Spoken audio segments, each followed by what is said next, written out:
ગીરમાં સિંહોના મોત બાબતે હવે વન અને પર્યાવરણ મંત્રી તરફથી નિવેદન આપવામાં આવ્યું છે। બેબીસિયા રોગને કારણે સિંહોના મોત થઈ રહ્યા છે, તેવામાં વન વિભાગ દ્વારા સ્ક્રીનિંગ અને સારવાર ચાલુ છે।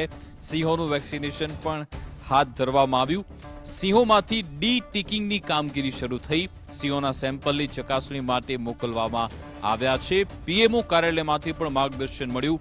મુખ્યમંત્રી ભૂપેન્દ્રભાઈ પટેલે પણ સમીક્ષા હાથ ધરી। વન વિભાગના સિનિયર અધિકારીઓને ગીર મોકલવામાં આવ્યા તેવું કહેવામાં આવ્યું। મૃત્યુ પામેલા છે એમના સેમ્પલ લઈને ગુજરાત બાયોટેકનોલોજીકલ રિસર્ચ સેન્ટરની અંદર ગાંધીનગરમાં મોકલવામાં આવ્યું છે। સાચા કારણો એના પછી જાણવા મળશે, પરંતુ અત્યારે જે સિમ્પટમ જોઈને જે ટ્રીટમેન્ટ કરવી જોઈએ એ ટ્રીટમેન્ટ અને કાર્યવાહી ચાલુ છે। પ્રધાનમંત્રીશ્રીના કાર્યાલયમાંથી પણ સતત માર્ગદર્શન મળી રહ્યું છે।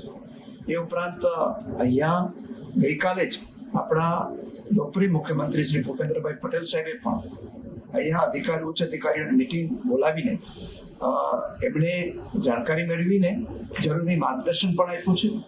અને અત્યારે જુનાગઢ વેટરનરી કોલેજના ડોક્ટરો, આપણા ફ્રન્ટલાઈન સ્ટાફ અને બીજા સિનિયર અધિકારીઓ સાથે મળીને આ 10 કિલોમીટરના એરિયાના જે સિંહો છે એને આઇસોલેશનમાં કરી દેવામાં આવ્યા છે, જેથી એમના સંભવિત એમનું વાયરસનું ટ્રાન્સમિશન બીજી જગ્યાએ